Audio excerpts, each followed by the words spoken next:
Once upon a time in France, in the late 18th century, there brewed a storm of change. It was a time when the old ways clashed violently with the aspirations of a nation yearning for freedom and equality.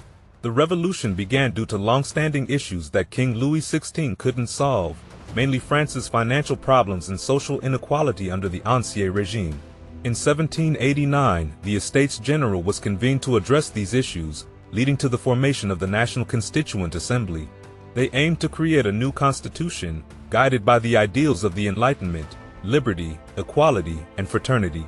While the revolution initially succeeded in establishing a republic, it soon faced internal and external challenges. France became embroiled in the French Revolutionary Wars against other European powers. The revolution also descended into violence, notably during the Reign of Terror from 1793 to 1794, resulting in the deaths of thousands, including many leaders. By 1799, Napoleon Bonaparte seized power in a coup, ending the Republic and establishing the First French Empire. Although the revolution didn't prevent France from returning to autocracy, its impact was profound. It inspired revolutions globally and influenced the development of nation-states, democracies, and human rights. And many of the causes of the French Revolution stemmed from economic and social disparities worsened by the outdated Ancien regime, the political and social system of France in its final centuries. The Ancien regime divided society into three estates: the clergy, nobility, and commoners.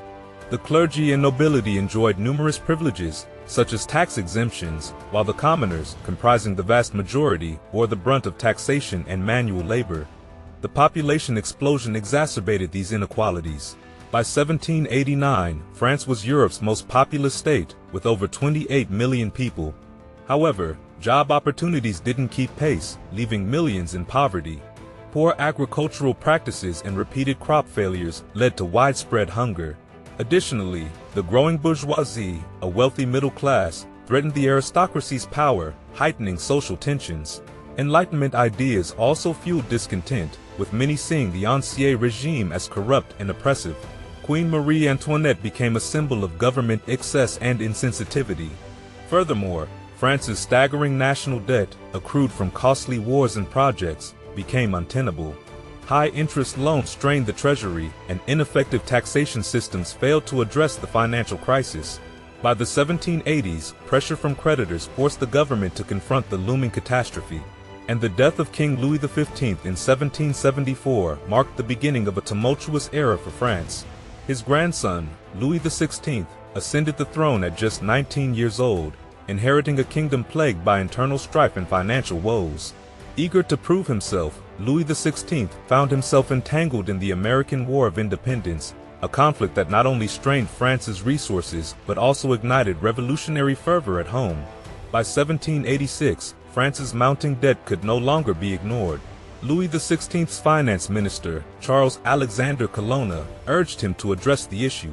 Colonna proposed sweeping financial reforms but faced resistance from the Assembly of Notables, a gathering of influential aristocrats. Refusing to bow to their demands for an Estates General, an ancient assembly representing the three estates of pre-revolutionary France, Louis XVI dismissed Colonna and turned to the Parlement for support. The Parlement, judicial courts dominated by aristocrats, saw an opportunity to challenge royal authority. They refused to endorse the reforms and joined forces with the notables in advocating for an Estates General. The Crown's response, exiling the Parlement, sparked widespread unrest. Riots erupted, with the common people rallying behind the perceived champions of their cause. In Grenoble, on June 7, 1788, one such riot erupted into what became known as the Day of Tiles. This event, where the three estates of Dauphiné convened without the king's consent, is often cited as a catalyst for the revolution. Recognizing the shifting tide, Louis XVI appointed Jacques Necker as finance minister and announced the convocation of an Estates General in May 1789. As the Estates General convened in May 1789, tensions simmered across France. The Third Estate, representing the common people, found itself marginalized by the privileged nobility and clergy. Despite outnumbering them, the Third Estate's votes were counted equally, placing them at a disadvantage. Frustrated by this inequality, the Third Estate demanded fair representation, insisting that votes be counted by head. When their plea was rejected, they took matters into their own hands. On June 13th, they defied protocol and began proceedings without royal consent. 4 days later, they declared themselves the National Constituent Assembly, a bold move that garnered support from the clergy and reluctant nobility. On June 20th, locked out of their assembly hall, the deputies gathered at a nearby tennis court and pledged the famous tennis court oath, vowing to forge a new constitution. The king, realizing the gravity of the situation, attempted to assert control by deploying troops and dismissing sympathetic ministers. But the people of Paris, fearing royal suppression, rose up in protest. The storming of the Bastille on July 14th marked a turning point, as citizens seized the fortress to arm themselves. In the face of popular revolt, Louis XVI relented, reinstating the dismissed ministers and withdrawing troops. The upheaval spread beyond Paris, with rumors of aristocratic plots fueling rural unrest. Peasants, emboldened by the revolution, stormed feudal estates, forcing nobles to relinquish their privileges. This period, known as the Great Fear, prompted the National Assembly to abolish feudalism and proclaim the Declaration of the Rights of Man and of the Citizen. As the National Assembly toiled over France's future, Louis XVI remained obstinate in Versailles, refusing to endorse key reforms. His insistence on retaining an absolute veto power incensed the people of Paris, culminating in the dramatic Women's March on Versailles in October 1789. Faced with mounting pressure, the king relented and returned to Paris, symbolically surrendering his power to the National Assembly. This event marked the demise of the old order and the dawn of a constitutional monarchy. The following months seemed tranquil, with many believing the revolution had settled. Louis XVI, appearing conciliatory, embraced the Assembly's reforms and even adopted revolutionary symbols. However, tensions simmered beneath the surface. The Assembly, now in control, tackled economic issues with the introduction of the assigned currency, but turned its attention to the Catholic Church. The Civil Constitution of the Clergy, issued in July 1790, alienated devout Catholics by subordinating the Church to the state and seizing its properties. Despite efforts to promote unity, the monarchy's credibility dwindled further when Louis XVI attempted a failed escape in June 1791. The subsequent fallout fractured the revolutionary movement, leading to divisions within the Jacobin Club and the rise of the Feuillants advocating for a weakened monarchy. Amidst growing discontent, the Champ de Mars massacre in July 1791, where demonstrators were fired upon, intensified calls for the king's removal. The Feuillants seized the moment to push through a new constitution, but the revolution remained deeply divided as the Legislative Assembly convened in September 1791. Within the Legislative Assembly, political factions emerged, setting the stage for further upheaval. The Feuillants, advocating for a moderate approach, occupied the right, while the radical Jacobins on the left championed more drastic reforms. The threat of foreign intervention loomed large after Austria and Prussia issued the Declaration of Pillnitz, vowing to quash the revolution. In response, a new faction, the Girondins, emerged, advocating for war to defend the revolution. Their influence swelled, leading to a declaration of war against Austria in April 1792. The French Revolutionary Wars erupted, with European powers uniting against France. Initially, the conflict tilted in favor of the invaders, prompting panic in Paris. The storming of the Tuileries Palace in August 1792 signaled the downfall of the monarchy, while the September massacres, fueled by fear of royalist sympathizers, claimed over 1,000 lives.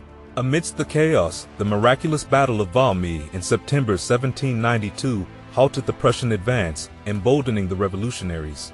The following day, the French Republic was officially proclaimed, marking a pivotal moment in history. The National Convention, tasked with drafting a new constitution, convened as the Assembly disbanded. One of its first acts was the trial and execution of Louis XVI in January 1793, a seismic event that reverberated across Europe. The subsequent imprisonment and trial of Marie Antoinette further inflamed tensions, prompting neighboring powers to join the coalition against France. The revolution had ushered in an era of unprecedented change, yet its ripple effects would be felt far beyond French borders. Following the decline of the Feuillants, power shifted to the Girondins, a moderate faction within the revolution. However, they soon faced fierce opposition from radical Jacobins known as the Mountain, led by figures like Maximilien Robespierre and Georges Danton. The rivalry between the Girondins and the Mountain reached a boiling point in June 1793 when a massive uprising of sans-culottes surrounded the Tuileries Palace, demanding the arrest of Girondin leaders. The Girondins fell, and their leaders met the guillotine. The Mountains' ascendancy plunged France into deeper turmoil. Civil war erupted in regions like the Vendée, while Federalist revolts threatened to tear the Republic apart. To restore order, the convention established the Committee of Public Safety, granting it sweeping powers. Under the committee's rule, the Reign of Terror commenced, marked by widespread arrests and executions. Robespierre wielded near-dictatorial authority, implementing measures to suppress dissent and promote his vision of a moral society. However, his actions sparked fear and resentment among his rivals. Robespierre's downfall came in July 1794, as his opponents orchestrated his arrest and execution, bringing an end to the terror and signaling a shift in the revolution's trajectory. Robespierre's demise heralded the Thermidorian reaction, a conservative backlash against Jacobin rule. The Jacobin Club was disbanded, and attempts to revive it were swiftly crushed. The Thermidorians quashed royalist uprisings and enacted a new constitution, paving the way for the French Directory. Despite internal strife, French armies, led by rising star Napoleon Bonaparte, achieved remarkable victories against coalition forces. In November 1799, Bonaparte seized power in a coup, bringing an end to the Directory and ushering in the Napoleonic era. The French Revolution had reached its conclusion, leaving a legacy of profound change and enduring impact.